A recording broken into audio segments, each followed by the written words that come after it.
সাম্প্রতিক সময়ে অনেক স্টুডেন্ট ভাই বোনরা আমাদেরকে অনুরোধ করেছেন স্টুডেন্ট ভিসার বিষয়ে কিছু তথ্য তুলে ধরার জন্যে। তো সব কিছু মিলিয়ে আপনাদের সামনে আজকে স্টুডেন্ট ভিসা সংক্রান্ত কিছু তথ্য তুলে ধরব ইনশাআল্লাহ। এক্ষেত্রে যারা রানিং স্টুডেন্ট হিসেবে ভিসার আবেদন করেছেন, পেন্ডিং আছে, ভিসার আবেদন করতে যাচ্ছেন, কিছুদিন আগে ভিসা পেয়ে গেছেন, কানাডায় এখন আসবেন এবং 2025 সালের জানুয়ারি ইনটেকে, মে ইনটেকে, সেপ্টেম্বর ইনটেকে আসার জন্য যারা প্রস্তুতি নিচ্ছেন, সবার বিষয়ে গাইডলাইন দেওয়ার একটি সৎ প্রচেষ্টা থাকবে ইনশাআল্লাহ। তো পৃথিবীর বিভিন্ন প্রান্ত থেকে যারা আজকের আলোচনা শুনছেন সবাইকে আবার স্বাগত জানাচ্ছি। থাম্বনেইলে যে বিষয়টি দেখেছেন যে কানাডাতে স্টুডেন্টদের জন্যে 2025 সালে রয়েছে অপার সম্ভাবনা। এই বিষয়টি লেখার একটি যৌক্তিক কারণ হলো বছরের শুরুর দিকে এবং 2023 সালের শেষের দিকে স্টুডেন্ট ভিসা রেশিও হঠাৎ করে খারাপ হয়ে যায়। অনেক স্টুডেন্ট ভাই বোনদের র্যান্ডম রিফিউজ হচ্ছিল, বিশেষ করে কানাডাতে রিসেন্ট যে পলিসি, অর্থাৎ নতুন যে পলিসিটি চালু হয়েছে 2024 সালে জানুয়ারিতে, সেটার পর থেকে অনেক রিফিউজাল রেট ছিল। কিন্তু অতি সম্প্রতি সেপ্টেম্বর ইনটেক এবং জানুয়ারি ইনটেকের অনেক ভাই বোনদের কেসগুলোকে হ্যান্ডেল করে আমরা দেখতে পেলাম যে এখন ভিসা রেশিও আলহামদুলিল্লাহ অনেক ভালো। এখানে ভিসা রেশিও ভালো বলতে কেমন ভালো অনেকে মনে করতে পারেন বা কোশ্চেন করতে পারেন। এখানে সাম্প্রতিক সময়ে ভিসা রেশিও 80% থেকে 90%। তবে অবশ্যই এখানে একটি মেজর বিষয়, সেটা হলো যে আপনারা জানেন জানুয়ারি 2024 থেকে কানাডা গভর্নমেন্ট অ্যাকোমোডেশন খরচের বিষয়টিকে আগের তুলনায় এটি ডাবল করেছে। আপনার একটি প্রপার পিকচার কানাডা গভর্নমেন্ট অফিসারের কাছে তুলে ধরতে হবে, কীভাবে আপনি এখানে পড়াশোনা করবেন, ফান্ডিং কোথা থেকে হবে, বর্তমানে কী পরিমাণে ফান্ডিং রয়েছে, এই বিষয়গুলো যদি ক্লিয়ার একটি পিকচার, একটি আপনি গ্রাফ ইমিগ্রেশন অফিসারের মনের মধ্যে একটি যদি গ্রাফ অঙ্কন করে দিতে পারেন আপনার ফিনান্সিয়াল স্ট্যাটাস দিয়ে, তাহলে অবশ্যই আপনার ভিসা পাওয়ার পসিবিলিটি অনেক বেশি। তো এই জন্যে 2024 সাল তো এখন শেষের দিকেই বলা চলে, 2025 সালটি আপনাদের জন্য অনেক আনন্দময় হোক, এটাই আমাদের প্রত্যাশা। তো সেক্ষেত্রে আমরা আজকের আলোচনাতে 2024 সালে অলরেডি যারা ভিসা পেয়েছেন, সেপ্টেম্বর ইনটেকে অনেকে কানাডাতে চলে এসেছেন, অনেকে যার প্রস্তুতি নিচ্ছেন, অনেকে ক্লাস শুরু হয়ে গেছে এবং অনেকে জানুয়ারি ইনটেকের জন্যও ভিসা পেয়ে গেছেন, আমরা জানি তারা এখানে ল্যান্ড করবেন 2-1 মাসের মধ্যে। তো তাদের প্রস্তুতিগুলো কিভাবে হবে, মৌলিক কিছু প্রস্তুতি বিষয় নিয়ে স্লাইড থেকে কথা বলবো, স্লাইড বাই স্লাইড। আর আনুষঙ্গিক কিছু কথা আগেই সেরে নিচ্ছি, সেটা হলো 2025 সালের জানুয়ারি ইনটেকে যারা কানাডায় আসতে চান তাদের জন্যে ইউনিভার্সিটিতে আবেদনের সুযোগ তো অলরেডি শেষ, বা কিছু কিছু প্রতিষ্ঠানে থাকলেও খুবই কম ব্যক্তিরাই এখানে আবেদন করতে পারবেন। এখানে বর্তমান সময়ে স্টুডেন্টদের জন্য সবচেয়ে মজার যে বিষয়, এনজয়েবল একটি বিষয়, এনজয়েবলই বলতেছি এই কারণে যে 2022-23 খুব ব্যাড একটা এক্সপিরিয়েন্স গেছে আপনাদের। অনেকে 9 মাস পর্যন্ত সময় লেগেছে, 10 মাস পর্যন্ত সময় লেগেছে ভিসা রেজাল্ট পেতে। কিন্তু বর্তমান সময়ে আমরা দেখতেছি যে ওপেন ওয়ার্ক পারমিট সহ, অর্থাৎ ফুল ফ্যামিলি সহ যারা আবেদন করতেছে তাদের পর্যন্ত আপনার 1 মাসের কম সময়ের মধ্যে ভিসার রেজাল্ট চলে আসতেছে এবং মোস্ট অফ দ্য কেসে পজিটিভ রেজাল্ট আসতেছে। ফুল ফ্যামিলি সহ ভিসা পাচ্ছে, এরপরে সিঙ্গেল ভিসা পাচ্ছে। কিন্তু কথা হলো যে আপনার ওই যে প্রপার পিকচার যেটা তুলে ধরতে হবে ইমিগ্রেশন অফিসারের মনে, যে হ্যাঁ এই ব্যক্তির এই সোর্সগুলো থেকে সে তার accommodation cost, university tuition fee, এগুলো সবগুলো সে মিট আপ করতে পারবে, সেক্ষেত্রে কোনো সমস্যা হবে না। এই ধরনের বিষয়গুলো, এই ধরনের ডকুমেন্টেশনগুলো যদি প্রপারলি আপনি প্রেজেন্ট করতে পারেন, দেন ভিসা পাওয়ার পসিবিলিটি অনেক অনেক বেশি বেড়ে যাবে। কিন্তু এখানে আনাড়িভাবে যেনতেনভাবে ডকুমেন্ট যদি সাবমিট করা হয় তাহলে অনেক ভালো ফান্ডিং থাকলেও, অনেক ভালো আইএলটিএস স্কোর থাকলেও, আপনার অনেক ভালো ইউনিভার্সিটির অ্যাকসেপ্টেন্স লেটার থাকলেও ভিসা রিফিউজ হওয়ার যথেষ্ট পসিবিলিটি থাকবে।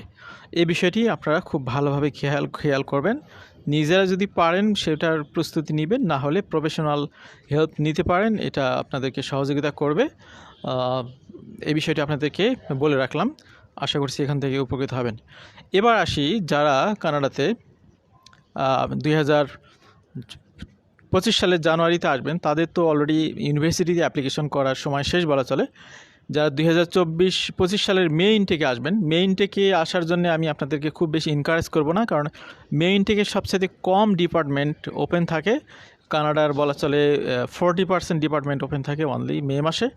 এরপরে আপনার 70% ডিপার্টমেন্ট ওপেন থাকে জানুয়ারি ইনটেকে, এবং 100% ইনটেক ওপেন থাকে সেপ্টেম্বর ইনটেকের জন্যে। তো এই জন্যে কানাডাতে বিশেষ করে মাস্টার্স প্রোগ্রামে যারা আসতে চান তাদের কিছু আগাম প্রস্তুতির বিষয় রয়েছে। যেমন অনেক ইউনিভার্সিটি আছে যেগুলোতে আপনার প্রস্তুতি নিতে হলে, আপনার যেগুলোতে অ্যাকসেপ্টেন্স লেটারের জন্য আবেদন করতে হলে আপনাকে প্রায় 9 মাস বা 10 মাস আগে থেকেই সেখানে আবেদন শুরু করতে হয়। উদাহরণস্বরূপ যদি আমি বলি যে ইউনিভার্সিটি অফ ম্যানিটোবার সেপ্টেম্বর ইনটেক 2025 সালের অ্যাপ্লিকেশন নেওয়া ক্লোজ হয়ে যায় জানুয়ারি মাসের মিডিলেই। তো এই জন্য এই বিষয়গুলো আপনাদেরকে কেয়ারফুলি মনে রাখতে হবে যে আপনি কোন সময় আইএলটিএস পরীক্ষা দিবেন। আইএলটিএস পরীক্ষা বা পিটি পরীক্ষা, কিংবা যারা এই দুটোকেও ভয় পাচ্ছেন ডিউলিঙ্গো যদি দিতে চান, আপনি যদি 1 বছর আগে দিতে পারেন তাহলে আপনার জন্য বেশি সহজ হবে। কিন্তু যদি আপনি মনে করেন যে আপনার ল্যাঙ্গুয়েজ টেস্টের জন্য যে প্রয়োজনীয় প্রস্তুতি সেটি এখনও পরিপূর্ণতা লাভ করেনি, সেক্ষেত্রে আপনি প্র্যাকটিস চালিয়ে যাওয়ার জন্য আপনি আরও সময় নেন, অসুবিধা নেই। সেক্ষেত্রে কমপক্ষে 6 মাস বা 7 মাস আগে অবশ্যই আপনি ল্যাঙ্গুয়েজ টেস্টের রেজাল্টটা হাতে নেবেন, যাতে করে অনেক ইউনিভার্সিটি আছে যেগুলোতে আপনি কোয়ালিফাই করলেও আপনার লেটে অ্যাপ্লিকেশন করার কারণে ফাইনালি আপনি বাদ পড়ে যেতে পারেন। এই জন্যে যারা সেপ্টেম্বর ইনটেকে আসবেন কিংবা মে ইনটেকে আসবেন তাদেরকে এখন থেকেই কেয়ারফুলি প্রস্তুতি নিতে বলবো। তারা চেষ্টা করুন যে আপনি জানুয়ারি মাসের আগে, ডিসেম্বর জানুয়ারির মধ্যে, যেহেতু জানুয়ারিতে অনেক ইনটেক ক্লোজ হয়ে যায় অনেক ইউনিভার্সিটি, সেক্ষেত্রে আপনি নভেম্বর ডিসেম্বর মধ্যেই পরীক্ষাগুলো দিয়ে ফেলুন আইএলটিএস বা ল্যাঙ্গুয়েজ টেস্টের। এরপরে ইউনিভার্সিটিগুলোতে আপনি আবেদন করার চেষ্টা করুন, শর্ট লিস্ট করে আবেদন করুন। এক্ষেত্রে আপনাদের ইউনিভার্সিটিগুলো অ্যাকসেপ্টেন্স লেটার পাওয়াটা সহজ হবে। এবং আপনি যদি 6 মাস আগে ভিসার জন্য আবেদন করেন, কোনো কারণে যদি অনেক সময় ইমিগ্রেশন অফিসার বুঝতে ভুল করার কারণেও অনেক ভালো ফাইল রিফিউজ হয়, তো রিঅ্যাপ্লাই করার মতো একটি পর্যাপ্ত সময় যদি আপনার হাতে আপনি রাখতে পারেন আগে আবেদন করে, সেটিও আপনাদের জন্য পজিটিভ হবে। আর বিশেষ করে এই মুহূর্তে যেহেতু ভিসার রেশিওটি অনেক বেশি, সুতরাং আমি বলবো যারা মেইন থেকে আবেদন করতে চান তারা যত দ্রুত সম্ভব আবেদনগুলো করে ফেলুন, কারণ এই ভিসার রেশিওগুলো কিন্তু আপ ডাউন করে। আপনারা জানেন গত বছরে 2023 সালে প্রচুর পরিমাণে ভিজিটর ভিসা ইস্যু হয়েছে, বিশেষ করে 2023 সালের মিডিল থেকে তার লাস্ট মিডিল পর্যন্ত। এরপরে জানুয়ারি থেকে আবার স্টুডেন্ট ভিসাদের রেশিও কমে যায়, আবার ভিজিটর ভিসা এই বছরে এখন পর্যন্ত ভিজিটর ভিসার রেশিও অনেক কম। তো আমি জাস্ট এখানে কম্পেয়ারটা এই জন্যই করলাম, বিষয়টা এই জন্যে আনলাম যে এখানে বিভিন্ন কারণে কিন্তু এই ভিসার রেজাল্টগুলো নেগেটিভ অথবা পজিটিভ হওয়া শুরু হয়। যেমন গত বছরে 2023 সালের মাঝামাঝি সময়ের পরে এমন অনেক সিলি অ্যাকাউন্টের ভিসাও হয়েছে যেগুলো আসলে কখনোই আশা করা যায় না, কিন্তু এখন অনেক স্ট্রং ফাইলেরও ভিসা হচ্ছে না ভিজিট ভিসার ক্ষেত্রে। এটা আরও কতদিন সময় লাগবে আমরা জানি না, আশা করতেছি এই জটটাও খুলবে খুব শীঘ্রই, যেহেতু স্টুডেন্টদের জন্য জটটা খুলে গেছে, আশা করছি এটাও খুলে যাবে। তো এই জন্যে যারা 2025 সালের জানুয়ারি ইনটেকে আসবেন তারা এখন ভিসার জন্যে আবেদন ড্রপ করা শুরু করে দিন, ভিসা আবেদন করুন। যদি অ্যাকসেপ্টেন্স লেটার এখনও কনফার্ম না হয়, as soon as possible acceptance letter confirm করার জন্য চেষ্টা করুন। মে ইনটেকের জন্যও প্রস্তুতিগুলো এভাবে আগিয়ে নিন। তো যাই হোক, কথা রিপিট আর করতে চাই না, একই বিষয় একাধিকবার চলে আসতেছে, যাতে বিষয়গুলো আপনাদেরকে অধিক গুরুত্ব সহকারে আপনাদেরকে বোঝাতে পারে এই জন্যে। তো এখন আমি কিছু টিপস দিব যারা বর্তমানে কানাডাতে অলরেডি আসতেছেন, জানুয়ারি ইনটেকে ভিসা পেয়েছেন এবং সেপ্টেম্বর ইনটেকে ভিসা পেয়ে কানাডাতে চলে এসেছেন, কিংবা যারা অনেক আগে থেকে আছেন কানাডাতে, তাদের কিছু টিপস দিয়ে সহযোগিতা করার চেষ্টা করব। Tips for starting school, A checklist for international students studying in Canada. তো যারা কানাডাতে এসে তাদের ইউনিভার্সিটি কলেজ লাইফ শুরু করবেন, তাদের কিছু প্রস্তুতিমূলক বিষয় রয়েছে যেগুলো আপনাদের পুঙ্খানুপুঙ্খ রূপে জানা থাকাটা ভালো, আগে থেকে খেয়াল করা ভালো, যাতে করে এই বিষয়গুলোতে এসে আপনি একটি অপ্রস্তুত সিচুয়েশনের মধ্যে না পড়েন। তো এখানে শুরু করতে পারেন, আপনার তো কানাডাতে এসে কোথাও না কোথাও থাকতে হবে। মেজর ম্যাটার হচ্ছে অ্যাকোমোডেশন। এই অ্যাকোমোডেশনের জন্যে একদম প্রাইমারি স্টেজে আপনারা অনেকে হোটেলে উঠতে পারেন, অনেকে যদি কেউ পরিচিত কেউ থাকে এয়ারবিএনবি, অর্থাৎ হোটেলের থেকে খরচ কম কিন্তু আপনার মেস বা বাসা ভাড়া থেকে খরচ একটু বেশি, এটা এয়ারবিএনবি সিস্টেম এটাকে বলা হয়। এটি এখানে 1 মাসের জন্য থাকতে পারেন, থেকে আপনি আপনার সুবিধা মতো বাসা খুঁজে নিতে পারেন। এই ক্ষেত্রে আপনার বেশ কিছু বিষয় মাথায় রাখতে হবে। রিজিওনাল টেনেন্ট রেগুলেশনস, কানাডাতে কিন্তু রিজিওনাল টেনেন্ট রেগুলেশনস রয়েছে, যেটি আপনাকে মেনে চলতে হবে। এক্ষেত্রে যারা ভাড়া দিবেন এবং যারা ভাড়া নেবেন উভয়কেই কিন্তু এই রেগুলেশনসের কমপ্লায়েন্সগুলো মেনে চলতে হয়। From recurring written notice two inspect a property to maintenance time frames and eviction notices, taking the time to research your rights and responsibilities as a tenant may help avert many housing related crises. তো এখানে এসে একটি বাসায় আপনি lease নেবেন, সেই লিজটি নেওয়ার আগে টার্মস কন্ডিশনগুলো ভালো করে বোঝাটা আপনার জন্য খুবই জরুরি। এখানে যেহেতু সব কিছু আইনের শাসন বলবৎ থাকে, আপনি চাইলেই আপনার মন যা চাবে তা আপনি করতে পারবেন না। Bylaws regarding property maintenance can be two-way street with landlords and tenant having separate obligations to fulfill. Tenants will need to keep the building clean, in good order, and report any faults or incidents as soon as possible. In the event of dispute between tenant and landlord, the resolution will be handled differently depending on the province. For example, tenants living in Ontario will consult the Ontario Landlord Tenant Board, whereas disputes in British Columbia will be handled by the Residential Tenancy Branch. তো এখানে একটি বিষয় আপনাদেরকে বলে রাখি, যেহেতু এখানে আপনার রিটেন এগ্রিমেন্টের মাধ্যমে আপনি এখানে বাসা ভাড়া নেবেন, অবশ্যই সেই এগ্রিমেন্টটা আপনি ভালো করে পড়বেন, একাধিকবার পড়বেন, বুঝে নেবেন অবশ্যই। সেখানে এমন কোনো ক্লোজ থাকতে পারে যে ক্লোজের কারণে বাই ল আপনাকে কিন্তু একজন আপনার যিনি বাড়ির মালিক আপনাকে আটকায় দিতে পারে, আপনার ড্যামারেজ হতে পারে, আপনার এখানে দণ্ড হতে পারে ফিনান্সিয়াল। এই জন্য বিষয়গুলো ভালো করে খেয়াল করবেন। কোনো বিষয় যদি আপনার উভয়ের জন্য এগ্রিমেন্ট থাকে, কোনো বিষয়ে যদি ডিসপিউট হয় চলে আসে, সেক্ষেত্রে আপনার এখানে দেখলেন যে টরন্টোতে এখানে আলাদা টেনেন্ট বোর্ড নামে একটি প্রতিষ্ঠান আছে। প্রত্যেকটা প্রভিন্সে কিন্তু এরকম আলাদা আলাদা আপনার, যেমন আপনার এই ব্রিটিশ কলাম্বিয়াতে রেসিডেন্সিয়াল টেনেন্সি ব্রাঞ্চ রয়েছে, বিআরটি, এরকম যে প্রভিন্সে আপনি আসবেন সে প্রভিন্সে এই ধরনের সংস্থা রয়েছে যারা এই বিষয়গুলো হ্যান্ডেল করে। তো প্রথমত আপনাদেরকে অ্যাকোমোডেশনের বিষয়টিকে একটু কেয়ারফুলি স্মরণ করিয়ে দিলাম। এখানে আরেকটি বিষয় আপনাদেরকে বলি, সেটা হচ্ছে যে কানাডাতে রেন্ট বা হাউজিং খরচ যেহেতু অনেক বেশি, এখানে হাউজিং খরচকে কন্ট্রোল করার জন্য কিছু কিছু প্রভিন্সের কিছু আপনার কমন কিছু নিয়ম রয়েছে, সেগুলো এখানে দেখতে পাচ্ছেন। সবগুলো প্রভিন্সের কিছু তথ্য তুলে ধরেছি। আপনারা কেউ না কোনো প্রভিন্সে আসবেন বা আসেন। 2024 সালের জন্য এখানে রেগুলেশন দেখুন, এখানে প্রভিন্স ওয়াইজ অ্যালবার্টাতে রেন্ট কন্ট্রোলের সিস্টেম নেই, অ্যানুয়াল ইনক্রিজও হয় নাই।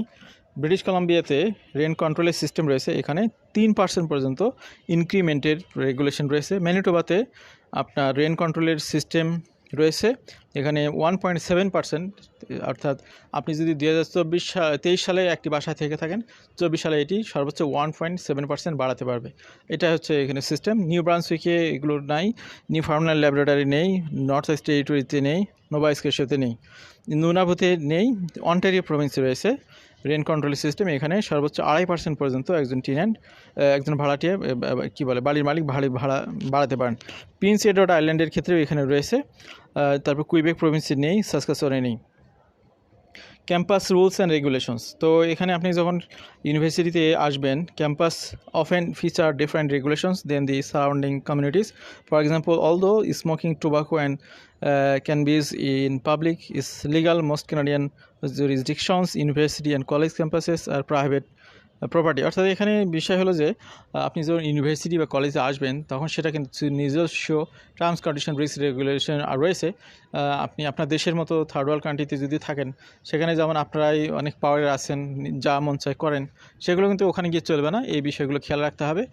সেখানে ওপেন স্মোক করার বিষয় থেকে শুরু করে অনেকে বিভিন্ন ধরনের ব্যাড হ্যাবিট থাকতে পারে, সে বিষয়গুলোতে অবশ্যই খেয়াল রাখতে হবে। আদারওয়াইজ আপনার নামে যদি কোনো কমপ্লেন হয়, আপনার স্টাডি পারমিটটি বাতিল হয়ে যেতে পারে, আপনাকে হয়তো গো ব্যাক টু প্যাভিলিয়ন করতে হতে পারে। সো এই বিষয়ে কেয়ারফুল থাকবেন, এই জন্যই আপনাদেরকে এটা স্মরণ করিয়ে দেওয়া হলো। তো এখানে আরেকটি বিষয় হচ্ছে It's worth taking the time to familiarize yourself with campus regulations, which are typically available on your university website or in paper from the student union. তো এখানে এই প্রত্যেকটা ইউনিভার্সিটি বা প্রতিষ্ঠানে যে রেগুলেশনস রয়েছে এগুলো অবশ্যই পড়ে নেবেন, ওয়েবসাইটে কিন্তু থাকে। এখানে কমন কিছু ল থাকতে পারে, as the name implies. These vary across Canada. For example, the city of Toronto has quiet hours spanning 11 p.m. to 7 a.m. এখানে কিছু আলাদা ল আছে, যেমন হচ্ছে আপনার এই রাত 11টা থেকে সকাল 7টা পর্যন্ত এখানে টরন্টোতে, এটা হচ্ছে কোয়াইট আওয়ার্স। এখানে আপনার জোরে হর্ন বাজানো থেকে আর অন্যান্য যেগুলো মানুষের ডিস্টার্বিং সেগুলো এখানে করা যাবে না। উইকেন্ডে এখানে আবার দেখা যাচ্ছে 11 p.m. থেকে 9 a.m. পর্যন্ত এখানে নন ডিস্টার্বিং টাইম। সো এই বিষয়গুলো আপনাদেরকে খেয়াল রাখতে হবে। If you are coming from Europe, যারা ইউরোপিয়ান কালচার থেকে আসেন তাদের তো কিছু কমন হ্যাবিট থাকে, সেই বিষয়গুলো আপনারা জানেন যে এখানে তাদের ড্রিঙ্কস করা থেকে বা এই ধরনের কিছু হ্যাবিট থাকে। এই বিষয়গুলিতেও এখানে কেয়ারফুল থাকতে হবে। Drinking, you especially want to pay attention to the laws prohibiting alcohol consumption at certain times and public spaces. তো পাবলিক স্পেস এবং পাবলিক টাইম এগুলো করা যাবে না, এই বিষয়গুলো খেয়াল রাখতে হবে। এবার আসি সোশ্যাল ইন্স্যুরেন্স নাম্বার, সিন। তো একটা স্টুডেন্ট যখন কানাডাতে পড়াশোনা করতে আসবে তখন তার একটি অন্যতম গুরুত্বপূর্ণ কাজ হচ্ছে সিনের জন্য, সোশ্যাল ইন্স্যুরেন্স নাম্বারের জন্য এখানে অ্যাপ্লাই করতে হবে। এটি কানাডা গভর্নমেন্ট ওয়েবসাইট থেকে করা যাবে। এইটি করার জন্য যেটা দরকার, স্টাডি পারমিটটা আপনাকে এখানে অ্যাটাচমেন্টে দিতে হবে, পাসপোর্ট এখানে সাপোর্টিং ডকুমেন্ট হিসেবে দিতে হবে। তো এটাই খুব অল্প সময়ের মধ্যে এটি করা যায়। যখন সিন ইস্যু হবে তখন স্টুডেন্টরা সোশ্যাল ইন্স্যুরেন্স নাম্বার এটা রেফারেন্সে তারা কিন্তু যে কোনো এমপ্লয়ের অধীনে কাজ করতে পারবে এবং এটি কানাডা রেভিনিউ এজেন্সিকেও দিতে হবে। কী জন্য? আপনি যে কাজ করবেন সেটার যে ট্যাক্স তারা এখানে কেটে নেবে এবং ট্যাক্স বেনিফিট যেগুলো আপনার পাওয়ার যোগ্যতা থাকে সেটি পাওয়ার জন্য এই সিন নাম্বারটা ওখানে দিতে হবে। 2 নম্বর যেটি সেটা হচ্ছে আপনার এরপরে যে বিষয় সেটা হচ্ছে health insurance, emergency and major medical. হ্যাঁ, তো এখানে বেশিরভাগ স্টুডেন্টরা কী হয়, এখানে অটোমেটিক্যালি এখানে গ্রুপ হেলথ ইন্স্যুরেন্সের মধ্যে বা ইউনিভার্সিটিতে এই ধরনের কিন্তু আপনার মেডিকেল ইন্স্যুরেন্সের বিষয় থাকে, হেলথ ইন্স্যুরেন্সের বিষয় থাকে, সেগুলো অটোমেটিক্যালি পেয়ে যায়। এবং প্রভিন্সিয়াল ইন্স্যুরেন্সের বিষয় থাকে বা প্রভিন্সিয়াল হেলথ কাভারেজের বিষয় থাকে, সেগুলো পাওয়া যায়। এই বিষয়গুলো আপনাদেরকে খোঁজ খবর নিতে হবে, কারণ এই ইন্স্যুরেন্সগুলোতে আপনি যে কিছু পরিমাণ পেমেন্ট করতেছেন, আপনি যে কানাডাতে আসতেছেন সে হাজার হাজার মাইল থেকে দূর থেকে বাবা মার হয়তো আপনার সাথে থাকে না, তারা টেনশনে থাকে। দেন পরিবর্তিত ওয়েদারে আপনার কোনো ফ্যাটাল ডিজিজ হয়তো হয়ে গেল, ফ্রোজেন ডিজিজ হয়ে গেল, যেহেতু এখানে প্রচুর শীত, আবার গরমের সময় অনেক গরমও হয়, কোনো একটা মারাত্মক ডিজিজ হয়ে গেল, সেক্ষেত্রে আপনার সাপোর্টটি পাওয়ার জন্য এই ইন্স্যুরেন্সগুলো খুব কাজে দেবে। এই জন্য এই বিষয়গুলো খেয়াল রাখতে হবে। তো এখানে এই ইন্স্যুরেন্সগুলো প্রভিন্সিয়াল, ফেডারেল, এরপর আপনার ইউনিভার্সিটি, লোকাল কমিউনিটি বিভিন্নভাবে হতে পারে। এগুলো আপনার দায়িত্ব হলো খুঁজে নেওয়া। Health insurance extended health coverage, এখানে যে কাভারেজগুলো পাওয়ার সুযোগ রয়েছে সেটা হচ্ছে প্রেসক্রাইব ড্রাগ, তারপরে ডেন্টাল কেয়ার, প্যারামেডিক্যাল সার্ভিস, এগুলো এখানে পাওয়ার সুযোগ রয়েছে। আরও কিছু আছে, এটা আপনারা দেখে নেবেন।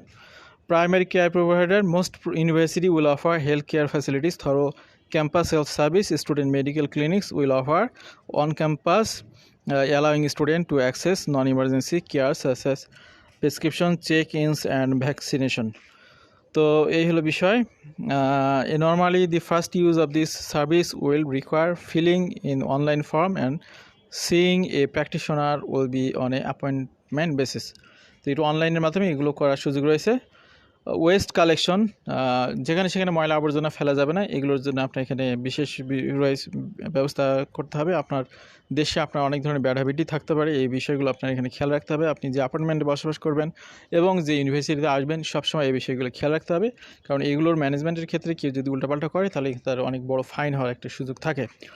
এরপর ফোন এবং ইন্টারনেট সার্ভিস নিয়েও এখানে বিশেষ সিস্টেম রয়েছে। এখানে travelling to another country is already A potentially isolated experience. Reliable fast internet and a phone plan with ample data and minutes will help bridge the gap between you and back home. It will also help you keep in touch with all your new friends on campus.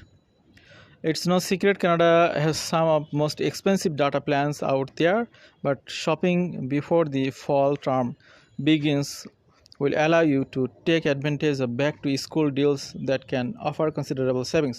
তো এখানে ইন্টারনেটের বিষয়গুলো আপনাদেরকে খেয়াল রাখতে হবে এবং এখানে বিভিন্ন সময় বিভিন্ন ধরনের প্যাকেজগুলো থাকে সেগুলোর ব্যাপারে আপনি তথ্য কালেকশন করতে হবে।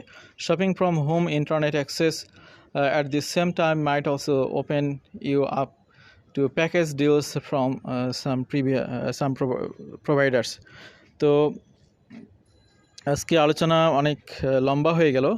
পরিশেষে স্টুডেন্ট ভাই বোনদের জন্য বলতেছে যারা কানাডাতে আসবেন, আসার জন্য প্ল্যান করতেছেন স্টুডেন্ট ভিসায়, তা এখন ভিসার ইস্যু যেহেতু ভালো, এখন আপনারা নিজেদের সব ধরনের প্রস্তুতি ভালোভাবে সম্পন্ন করুন। বিশেষ করে আপনার স্পন্সর যিনি হবেন তার ডকুমেন্টগুলো যাতে অথেন্টিক হয়, তার সিভিল স্ট্যাটাস ডকুমেন্ট, তারপরে হচ্ছে আপনার গভর্নমেন্টের বিভিন্ন যে ডকুমেন্ট থাকে ট্যাক্স রিটার্ন, এরপরে হচ্ছে আপনাদের ভ্যালুয়েশন রিপোর্ট, এরপরে আপনার ব্যাংকের স্টেটমেন্ট, এগুলোর ব্যাপারে খুব সুন্দরভাবে গুছিয়ে আপনারা যদি সাবমিট করেন তাহলে ভিসা পাওয়ার পসিবিলিটি অনেক বেশি থাকবে ইনশাল্লাহ। তো আজকে আলোচনা যারা শুনলেন সবাইকে আবার ধন্যবাদ জানাচ্ছি, আমাদের সাথে থাকার জন্য কৃতজ্ঞতা জানাচ্ছি। সবার সুন্দর জীবন কামনা করছি। ভালো থাকবেন সবাই। আল্লাহ হাফিজ। আসসালামু আলাইকুম।